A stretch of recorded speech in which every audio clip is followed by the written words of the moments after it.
Well, we're here at Toowoomba, probably an hour and a half into our journey. Got our iPad, Powerade and a few snacks, a few lollies, so don't tell Joe about that, the dietitian, but yeah, we've got about 16 hours to go, so I'll see you soon.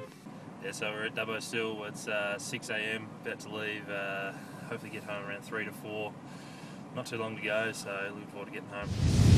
Welcome to DTV. I'm joined by Tom McDonald, who's back at the club now after a bit of a road trip, but more importantly, mate, it's good to see you back here. How are you going, first and foremost?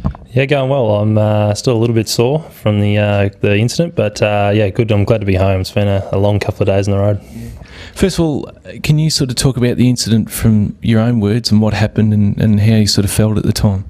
Yeah, so the ball came in high, I guess, and I reached up with one hand just to see if I could get a fingertip on it so they couldn't mark it, and didn't know there was a player coming from behind, and I was pretty exposed when I put my arm up and got a knee in the side. It basically just felt like I'd been really badly winded, and a couple of boys picked me up, and then all of a sudden I felt the urge to cough and just couldn't stop coughing, and then coughed up a bit of blood until I got down to the rooms, and it just felt like I'd been very badly winded, so that was the feeling. And you were taken to hospital pretty quickly, is that what happened? Yeah, well, the ambulance came and they just precautionary in case anything really bad had happened. They took me there and had scans and stayed there for a couple of hours, and then got back with Craig Lee, so we went back to the hotel after that. Yeah. What was the next sort of stage after that? You found out that you weren't able to fly back and had to find some transport. There was a little bit of how you'd get back, whether it was going to be car or train or bus. What happened then?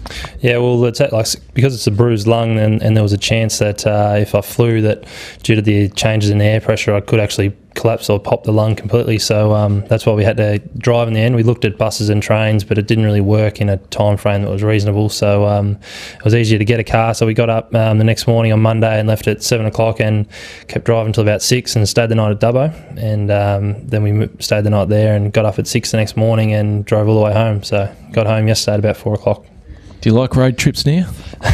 No, I'm never going to complain about another flight. If we have to go to Perth twice in a week, I wouldn't care compared to doing that. So what happens now for you, mate? You've got a bit of recovery, and you're obviously going to miss this week, but what's sort of the plan going forward?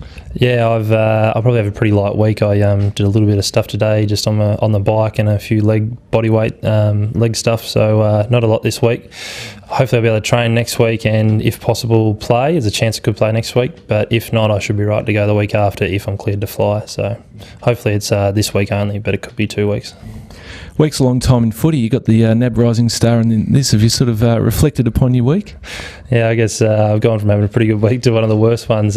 First game of footy I'll miss in probably 4 or 5 years, so pretty disappointing, but I'm probably lucky in a sense because it could have been a lot worse with broken ribs and a collapsed lung and that sort of thing, so I'm lucky in some sense and unlucky in others. Yeah. Well, it's great to see you back and smiling. Good luck in your recovery, and we'll hope to see you back out on the field very soon. Thank you.